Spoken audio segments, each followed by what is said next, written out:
नमस्कार दोस्तों, कल की कक्षा आपने कीबोर्ड फर्स्ट पार्ट की थी। आज की कक्षा आपने कीबोर्ड पार्ट सेकंड की होगी। जैसा कि हमने कल जो पढ़ा था उसमें अपने कीबोर्ड के पार्ट्स पढ़े थे, alphabetic keys, numerical keys, arrow keys, navigation keys जो भी थी, ठीक है, तो वो अपनी क्लियर हो गई थी।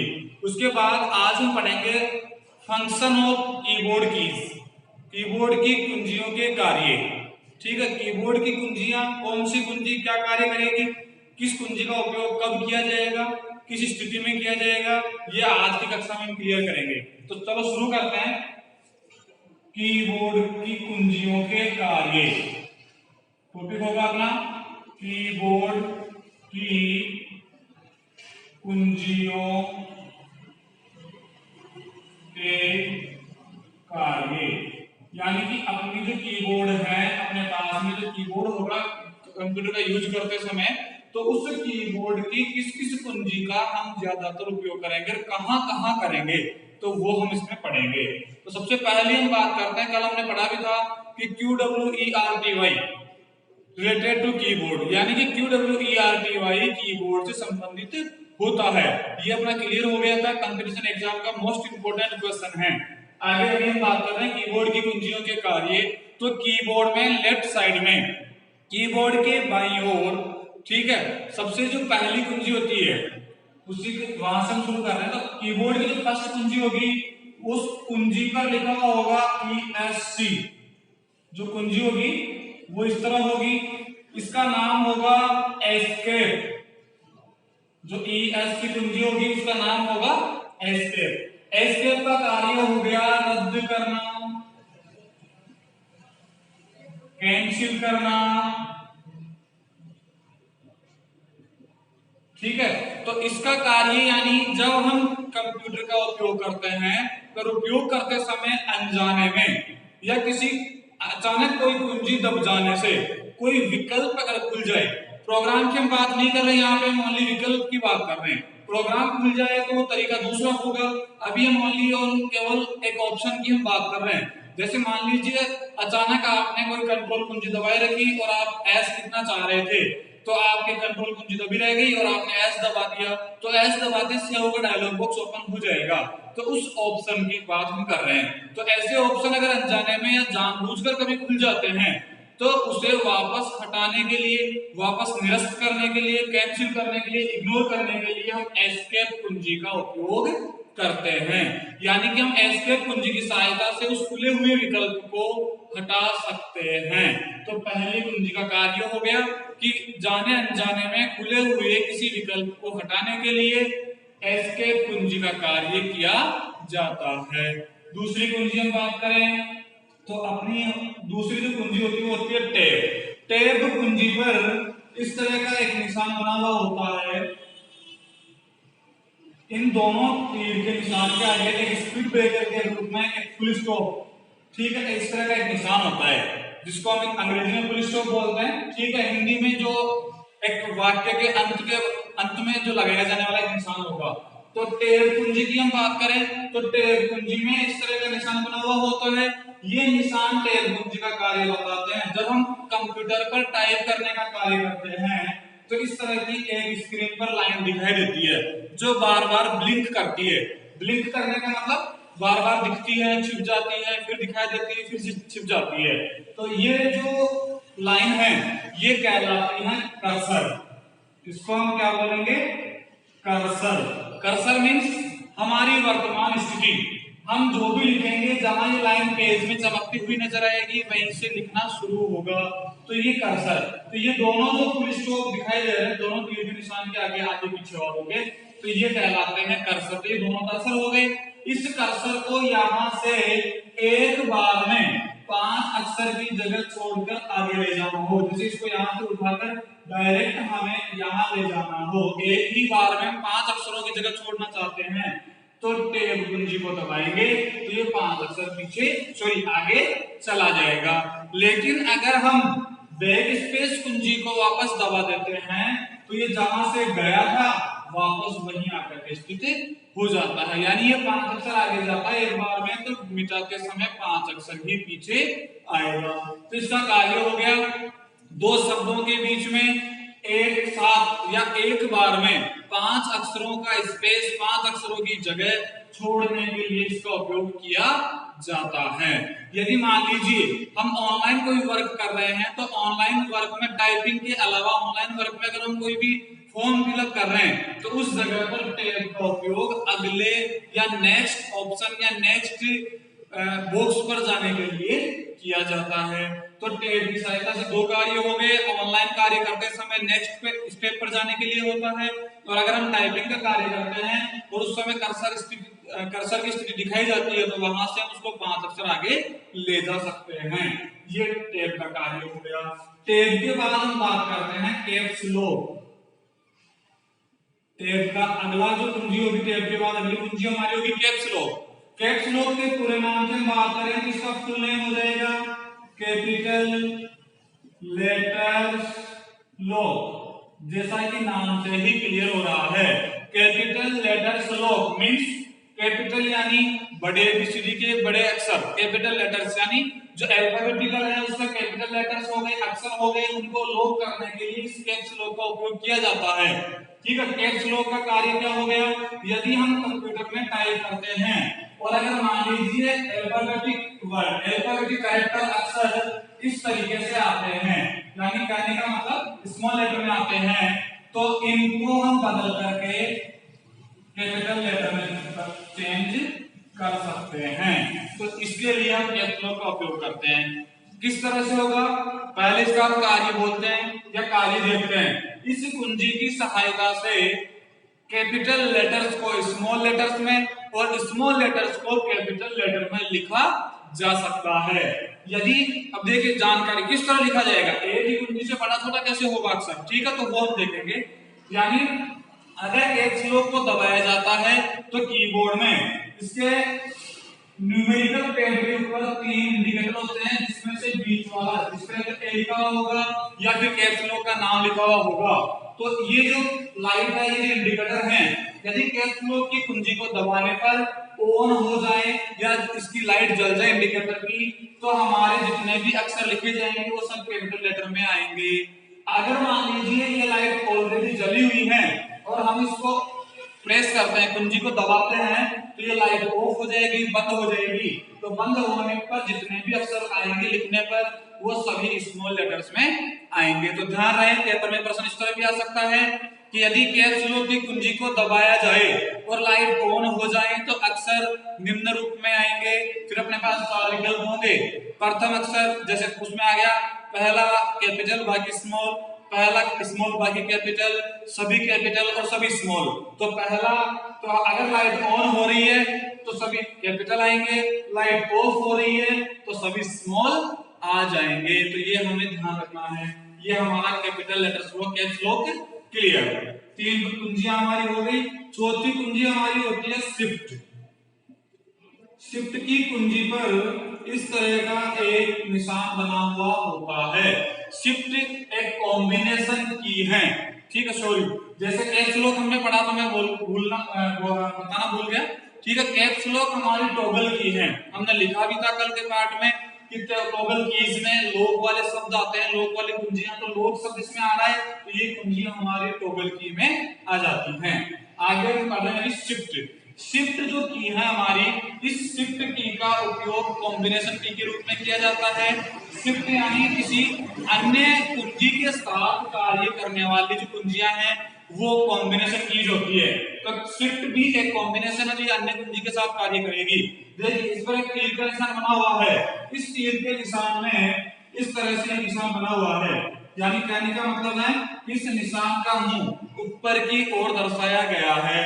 तो यहां से हम एक कार्य आसानी से इस तीर के निशान से समझ लेंगे कि कीबोर्ड की ऐसी कुंजियां जिन कुंजियों पर एक ही कुंजी पर 2 अक्षर अथवा 2 निशान हो, जैसे @ और 2 एक ही कुंजी पर होता है, प्लस और बराबर एक ही कुंजी पर होता है, ठीक है। तो इस तरह जितनी भी कुंजियां हैं, ठीक है, जिन पर एक से अधिक यानी कि 2 अक्षर या 2 निशान हो, तो उन कुंजियों में से शिफ्ट की सहायता से ऊपर वाला अक्षर पेज में लिखा जा सकता है। अगर हम इसको डायरेक्ट दबाते हैं तो 2 लिखा जाएगा, बराबर लिखा जाएगा, लेकिन अगर शिफ्ट कुंजी को दबाए रखें कॉम्बिनेशन यानी साथ में, तो इसको दबाए रखना है, पहले हम शिफ्ट को दबाएंगे, इसके बाद फिर अगर हम इस दो वाली कुंजी को दबाते हैं तो एट द रेट अपना लिखा जाएगा। यदि हम शिफ्ट को दबाते हैं और इस बराबर वाली कुंजी को दबाते हैं तो प्लस वहां लिखा जाएगा। तो इस तरह कहने का मतलब हो गया इस शिफ्ट कुंजी का उपयोग कीबोर्ड की ऐसी कुंजियां जिन पर दो दो निशान है, दो दो अक्षर, उसमें से ऊपर वाला निशान अपना अक्षर को लिखने के लिए भी किया जाता है। तो ये आपकी शिफ्ट कुंजी का कार्य हो गया। ठीक है, इसके अलावा यदि मान लीजिए हम ज्यादातर जब लिखते हैं तो फर्स्ट कैरेक्टर हमारा अंग्रेजी में कैपिटल होता है, बाकी अदर स्मॉल होते हैं। तो मान लीजिए हम इसको ऑन करें, फिर कैपिटल लिखें, फिर ऑफ करें, फिर स्मॉल लिखें, तो इससे अच्छा हम शिफ्ट के साथ का उपयोग कर सकते हैं विदाउट कैप्स लॉक के। जैसे मान लीजिए कैपिटल लिखा, तो कैपिटल को लिखने के लिए यदि लाइट ऑफ है, ऑफ होगी तो स्मॉल लेटर्स में आएंगे सारे। ठीक है, तो अब हमें कैपिटल में सी हमें कैपिटल लिखना है, बड़ी एबीसीडी में लिखना है, तो शिफ्ट के दबाए रखेंगे और सी की कुंजी दबा देंगे। तो जैसे ही शिफ्ट के साथ हम सी दबाएंगे तो ये कैपिटल में आ जाएगा। बाकी आगे का अक्षर हम विदाउट शिफ्ट के दबा देंगे या लिख देंगे तो स्मॉल में आ जाएंगे। तो इस तरह हम इनका उपयोग कर सकते हैं। तो ये आपकी शिफ्ट कुंजी हो गई, जो एक कॉम्बिनेशन कुंजी का उदाहरण भी है। आगे लिखते हैं कंट्रोल।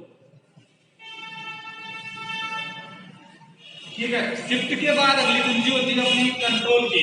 कंट्रोल की अगर हम बात करें तो ये भी एक शिफ्ट की तरह कॉम्बिनेशन कुंजी होती है, यानी इसका भी उपयोग अकेले में नहीं होता है, या अकेला कोई कार्य नहीं करती है, ये किसी अन्य कुंजी के साथ ही कार्य करना शुरू करती है।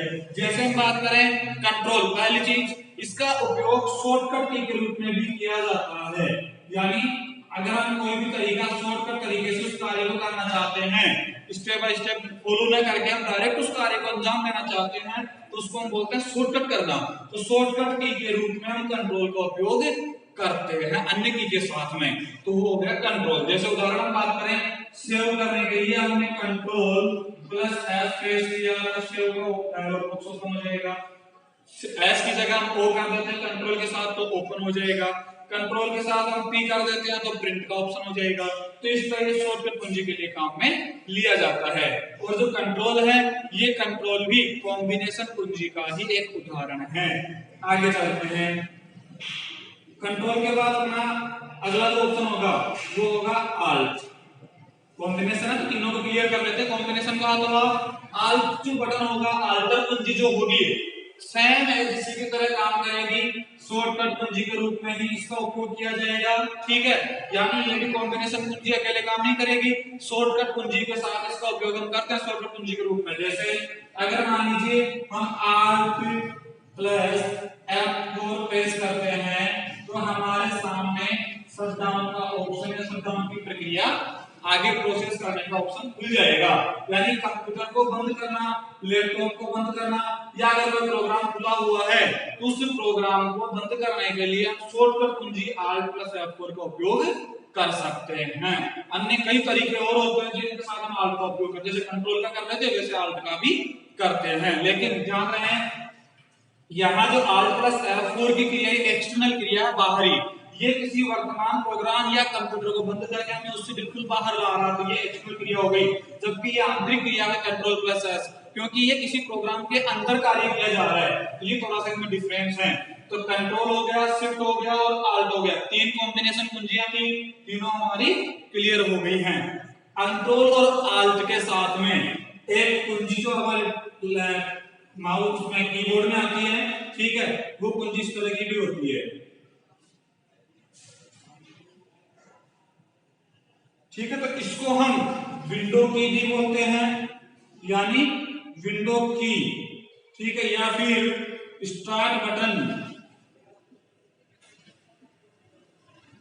ठीक है, तो इस कुंजी को हम विंडो की अथवा स्टार्ट बटन के नाम से भी जानते हैं। कैसे जानते हैं? विंडो की क्यों कहा? क्योंकि माइक्रोसॉफ्ट कंपनी का प्रोडक्ट है विंडोज। विंडोज का जब भी कोई बात की जाती है, कोई भी साइन दिखाया जाता है जिसको हम बोलते हैं अपना लोगो, मार्क, ठीक है, तो वो विंडो का ऐसा होता है। तो ये विंडो की इसलिए कहा जाता है क्योंकि विंडोज का एक निशान है।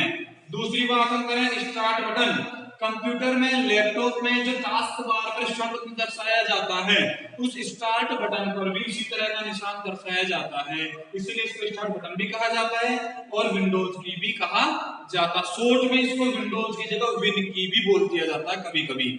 तो अभी हम इसकी कार्य की बात करें तो स्टार्ट बटन यानी इस कुंजी को प्रेस करने पर, दबाने पर हमारे कंप्यूटर में स्टार्ट बटन से होने वाले कार्य लॉन्च हो जाते हैं।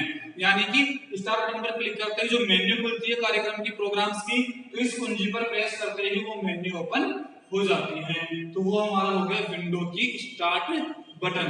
इसके बाद आल्ट हो गया अपना।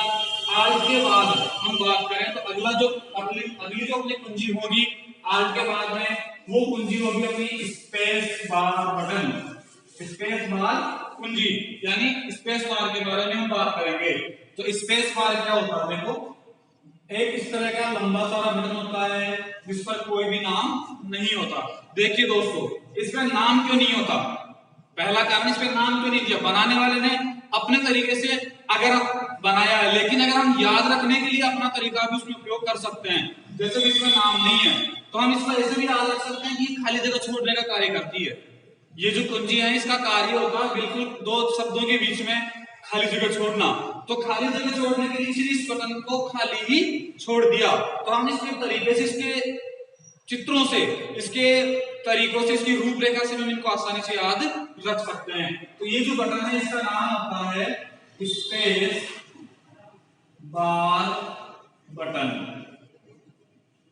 बार शब्द कंप्यूटर के अंदर एक लंबी पट्टी के रूप में लिया जाएगा, जैसे task bar, status bar, title bar, तो लंबी पट्टियां होती है। ये बटन भी लंबा होता है, इसीलिए बार शब्द इसमें काम में लिया गया। स्पेस वाले स्थान छोड़ने के लिए बटन कुंजी हो गया, ठीक है।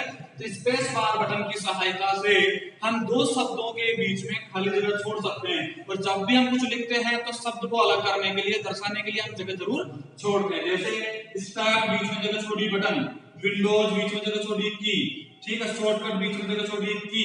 तो ये जो जगह छोड़ी जा रही है इनके लिए हम स्पेस बार का उपयोग करते हैं। अभी हमने दोस्तों पढ़ा था टैब। टैब एक बार में 5 अक्षरों की जगह छोड़ता है, ये एक बार में 1 अक्षर की जगह छोड़ रहा है। तो ये हमें ध्यान रखना है। टैब का प्रश्न इस तरह भी हो सकता है कि टैब कुंजी की सहायता से डिफॉल्ट कितने अक्षरों की जगह छोड़ी जा सकती है, तो 5 ही होगा, बाकी मैन्युअली हम उसमें चेंजेस कर सकते हैं। तो स्पेस बार बटन यानी दो शब्दों के बीच में खाली जगह छोड़ने के लिए इसका हम उपयोग करते हैं। ये इसका कार्य हो गया। इसके अलावा कीबोर्ड की सबसे लंबी कुंजी स्पेस बार होती है। ग्राम सेवक के पेपर में ये प्रश्न आया हुआ है, कीबोर्ड की सबसे लंबी कुंजी का नाम। तो क्या होगा? Space bar button. ये हमें ध्यान रखना है, सबसे लंबी है ये, ठीक है। तो ये हमें ध्यान रखना है। अपने तरीके से याद रखना हो तो बिना नाम वाली, क्योंकि जगह खाली छोड़ रही है तो खाली कुंजी बिना नाम वाली। बाकी प्रश्न जो आएगा सबसे लंबी कुंजी, दो शब्दों के बीच में खाली जगह छोड़ने वाली कुंजी, ठीक है। तो वो होती है हमारी स्पेस बार। स्पेस बार के बाद वापस आते हैं तो आल्ट आ जाता है, जो हमने पढ़ लिया। आल्ट का, कंट्रोल का, शिफ्ट का और एंटर, इन चारों की कुंजियां दो डबल होती है कीबोर्ड में। यानी शिफ्ट की कुंजी भी डबल मिलेगी, आल्ट की कुंजी भी डबल मिलेगी, कंट्रोल की कुंजी भी डबल मिलेगी और एंटर की कुंजी भी 2, यानी इनकी संख्याएं 2 होती है कीबोर्ड में, ठीक है। तो ये हमें ध्यान रखना है। तो स्पेस बार के बाद आल्ट आया, वो क्लियर हुआ। आल्ट के बाद भी वापस इस तरह विंडोज की स्टार्ट बटन आ जाता है, फिर वो क्लियर होता है। इसके बाद में एक कुंजी इस तरह की आती है जिसपे इस तरह के एक निशान सा बना हुआ होता है दोस्तों, ठीक है। ये जो कुंजी होती है ये इसके राइट साइड में होती है। तो हम कंप्यूटर की डेस्कटॉप पर इससे जब स्टार्ट बटन लॉन्च कर रहे हैं, माउस का लेफ्ट बटन दबाते हैं स्टार्ट पे लाके, तो स्टार्ट बटन लॉन्च हो जाता है। इसी तरह इससे हो रहा है तो माउस का राइट बटन दबाते ही रिफ्रेश, रीनेम, न्यू फोल्डर, इनके विकल्प हमारे सामने आते हैं। तो ये जो कुंजी है, ये कुंजी माउस के अनुपस्थिति में डेस्कटॉप पर हम राइट क्लिक करने के लिए इसका उपयोग कर सकते हैं। तो ये, हालांकि इसका कोई क्वेश्चन जैसे कभी आया नहीं और आता भी कमी है, लेकिन जानकारी के लिए कि इसका राइट क्लिक करने के लिए इसका उपयोग करते हैं। विंडोज की लेफ्ट के लिए होती है और ये राइट के लिए कहलाती है। इसके बाद वापस आते हैं तो कंट्रोल बटन आ जाता है। क्योंकि मैंने बताया आपको आल्ट की 2 संख्या होती है कुंजी की, तो दोनों हो गई। कंट्रोल की 2 होती है, कंट्रोल की दोनों हो गई। जो यहाँ काम होगा वो वहां भी होगा। कंट्रोल के बाद हम बात करें वापस शिफ्ट आ जाता है। शिफ्ट पहले आ चुका, वही कार्य शिफ्ट का वहां होगा। शिफ्ट के बाद अगर हम बात करते हैं तो फिर अपने पास एक कुंजी आती है एंटर। हमारे पास जो कुंजी होगी वो होगी एंटर। देखिए एंटर की कुंजी पर कई बार तो एंटर लिखा हुआ हो सकता है, कई बार केवल इस तरह का निशान बना हुआ हो सकता है, और कई बार साथ में लिखा हुआ भी और निशान बना हुआ भी, दोनों ही हो सकते हैं। तो ये जो निशान है ये निशान इसका कार्य दर्शाता है।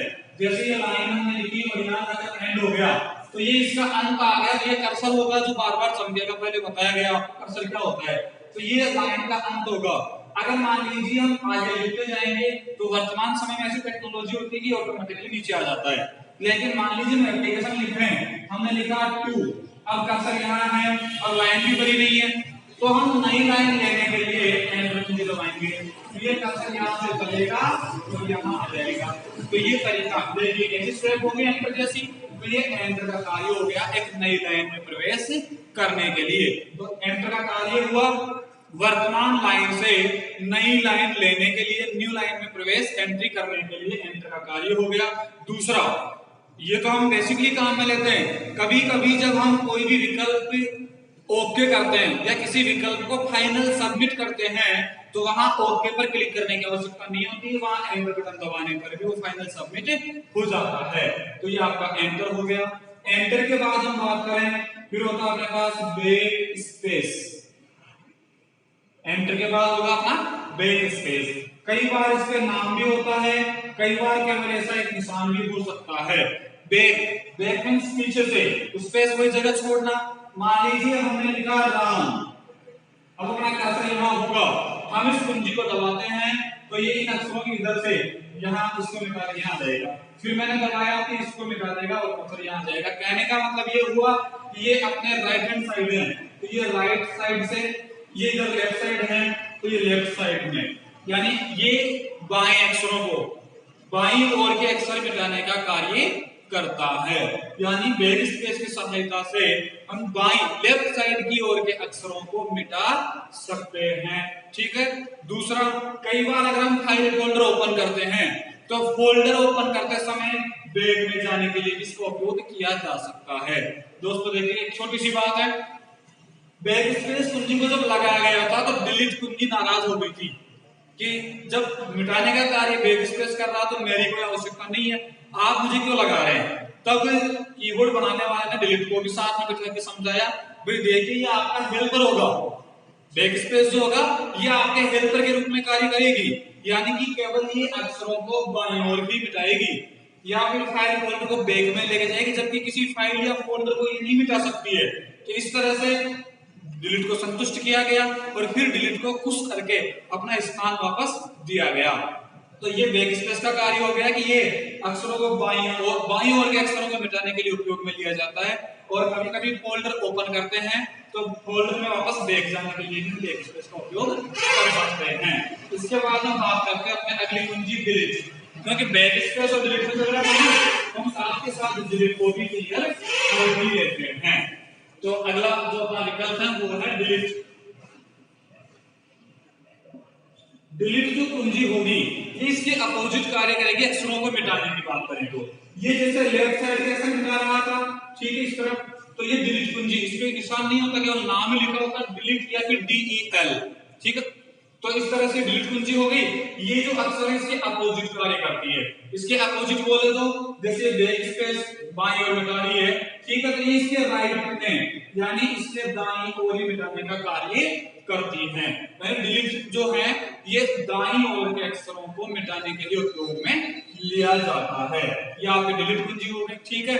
डिलीट कुंजी की सहायता से अक्षर को मिट रहे हैं, साथ में किसी फाइल या फोल्डर को डिलीट करने के लिए हम डिलीट का ही उपयोग करते हैं। और अगर मान लीजिए प्रश्न इस तरह आ जाए, किसी फाइल अथवा फोल्डर को परमानेंट यानी स्थायी रूप से मिटाने के लिए किसका उपयोग करेंगे, तो फिर वहां हो जाएगा शिफ्ट प्लस डिलीट कुंजी, यानी किसी भी फाइल अथवा फोल्डर को परमानेंट डिलीट करने के लिए हम उपयोग करेंगे शिफ्ट प्लस डिलीट। शिफ्ट एक कॉम्बिनेशन की है, अकेले काम नहीं करेगी, शिफ्ट दबाएंगे पहले, फिर इसको दबाए रखेंगे और फिर डिलीट को दबाएंगे, तब जाकर के हमारा वो परमानेंट डिलीट हो जाता है। ये आपका डिलीट हो गया। डिलीट के बाद अगर हम बात करें तो अगली कुंजी होती है अपनी होम। ठीक है, होम कुंजी यानी इसकी सहायता से हम वर्तमान लाइन के प्रारंभ में जा सकते हैं। जैसे कर्सर हमारा अगर यहाँ पर है तो हम यहाँ से होम दबाएंगे तो कर्सर हमारा यहाँ आ जाएगा, न कि यहाँ पर, क्योंकि वर्तमान लाइन ये है। वर्तमान मतलब जिस लाइन में कर्सर होगा वो वर्तमान लाइन होगी और होम दबाकर उसी लाइन के प्रारंभ में शुरुआत में वो आ जाएगा। तो होम की सहायता से हम वर्तमान लाइन के प्रारंभ में जा सकते हैं। इसी के साथ इसी के अपोजिट दूसरा होता है एंड। एंड की सहायता से हम वर्तमान लाइन के अंत में जा सकते हैं। वही तरीका जहां कर्सर होगा वो हमारी एक्टिव लाइन होगी और उसी के अंत में निश्चित जा सकते हैं। फिर होता है अपने पास पेज अप, यानी वर्तमान पेज में ऊपर जाने के लिए हम पेज अप का उपयोग करते हैं। ठीक है, दूसरा होगा अपने पास फिर पेज डाउन, यानी पेज अप के पास अगला जो विकल्प होगा अपना वो होगा पेज डाउन। डाउन मींस नीचे, यानी वही करंट पेज में वर्तमान पेज में नीचे की ओर जाने के लिए पेज डाउन का उपयोग हम कर सकते हैं या करते हैं। तो ये हो गया पेज अप और ये हो गया पेज डाउन। इसके बाद हम बात करें आगे तो अपने पास एक जो कुंजी होती है तो वो होती है नमलोक। कुंजी का नाम होता है नमलोक और फुल नेम की बात करें तो न्यूमेरिकल लॉक। न्यूमेरिकल शब्द अपने पास पहले भी आया था। न्यूमेरिकल यानी अंकगणितीय 0 से 9। ठीक है, 0 से 9 तक का जो पार्ट है, अंकगणितीय जो पार्ट है, इस पार्ट को क्लियर ऑन ऑफ करने के लिए हम नमलोक का उपयोग करते हैं। नमलोक की सहायता से न्यूमेरिकल पार्ट को ऑन और ऑफ जो कीबोर्ड में इस साइड में होता है, इस पार्ट को ऑन ऑफ करने के लिए हम इसका उपयोग करते हैं। और ये इस तरह की एक इंडिकेटर नमलोक का होता है या कुंजी होती है। इसको दबाते हैं, अगर ये राइट ऑन होती है तो पार्ट न्यूमेरिकल 0 से 9 का काम करेगा। अगर इसको दबाते हैं और ये ऑफ हो जाती है तो इन्हीं कुंजियों पर होम एंड डिलीट, ठीक है, पेज अप पेज डाउन, इसके अपने नेविगेशन की जो एरो कीज होती है वो उस पे प्रिंट होगी। तो ये लाइट ऑफ होगी तो वो काम करेगी, लाइट ऑन होगी तो 0 से 9 यानी जो डिजिट होंगे उसके वो कार्य करना शुरू कर देंगे। तो ये आपका न्यूमेरिकल लॉक। इसके अलावा एक क्वेश्चन आ जाता है कभी अपने कीबोर्ड में, एक जो कुंजी होती है प्रिंट स्क्रीन। एक कुंजी होती है प्रिंट स्क्रीन, यानी प्रिंट स्क्रीन की सहायता से हम वर्तमान स्क्रीन, जो स्क्रीन दिखाई दे रही है कंप्यूटर में भी, उस स्क्रीन को प्रिंट कर सकते हैं। प्रिंट मतलब उसका स्क्रीनशॉट ले सकते हैं। प्रिंट स्क्रीन की सहायता से हम वर्तमान जो स्क्रीन दिखाई जा रही है उसका स्क्रीनशॉट ले सकते हैं, उसका पेन प्रोग्राम में एमएस वर्ड में कहीं भी जाकर पेस्ट कर सकते हैं और उसको सेव करके रख सकते हैं। अगर मान लीजिए ऐसा कब होता है, जब हम कोई भी कार्य करते हैं उसमें कोई प्रॉब्लम आती है तो उस प्रॉब्लम को दर्शाने के लिए जब उसका कोई प्रूफ मांगता है या उस प्रॉब्लम को दर्शाने के लिए जब हम सामने वाले को उसका एक प्रूव करते हैं कि इस तरह का एक हमारे सामने डायलॉग बॉक्स खुला, उसमें ये प्रॉब्लम आई, तो वो प्रिंट स्क्रीन के नाम से जाना जाता है। सॉरी, वो जो कार्य होगा प्रिंट स्क्रीन के कुंजी की सहायता से किया जाएगा। तो ये आपका दोस्तों कीबोर्ड का जो पार्ट था, कीबोर्ड की कुंजियों के कार्य मोस्टली हम इन्हीं कुंजियों का अधिकांश उपयोग करते हैं, वो आपके क्लियर हो चुकी हैं। तो ये आपका पार्ट फर्स्ट कल का और आज का पार्ट सेकंड क्लियर हो गया और आपका कीबोर्ड का जो टॉपिक है वो क्लियर होता है। अगर आपको किसी तरह की कोई प्रॉब्लम रहती है तो आप कमेंट बॉक्स में जरूर लिखें। और इसके अलावा आप हमारे वीडियोस को कंटिन्यू इस बात को रिपीट करते हैं, बोलते हैं, क्योंकि कोई भी स्टूडेंट ऐसा नहीं रहे जिसके पास ये वीडियो नहीं पहुंचे। हो सकता है हमारे संपर्क में हमारे साथ अगर सोशल मीडिया पे किसी भी तरह जुड़ा हुआ नहीं हो तो हो सकता है आपके साथ जुड़ा हुआ हो। हमारे इन वीडियो को आप अपने व्हाट्सएप ग्रुप में, व्हाट्सएप पे, फेसबुक पे कहीं भी शेयर करें, जिससे कि आपके साथ के जो दोस्त आपसे जुड़े हुए हैं वो उनका आप तक संपर्क बना रहे और आपसे वो जुड़ सकें और ये वीडियो वो भी घर बैठे देख सकें। वीडियो हम ओनली आरएससीआईटी को लेकर नहीं बना रहे हैं, आरएससीआईटी के साथ साथ प्रतियोगी परीक्षाएं भी, किस तरह के प्रश्न कहाँ कहाँ आते हैं आपको समय समय पर नोटिस करवाया जा रहा है। तो आप इनको लाइक करें, हमारे चैनल को लाइक जरूर करें, नोटिफिकेशन आपके पास मिलने के लिए बेल आइकन जरूर दबाएं, सब्सक्राइब जरूर करें। आज की क्लास आपकी यही समाप्त होती है, तो धन्यवाद दोस्तों।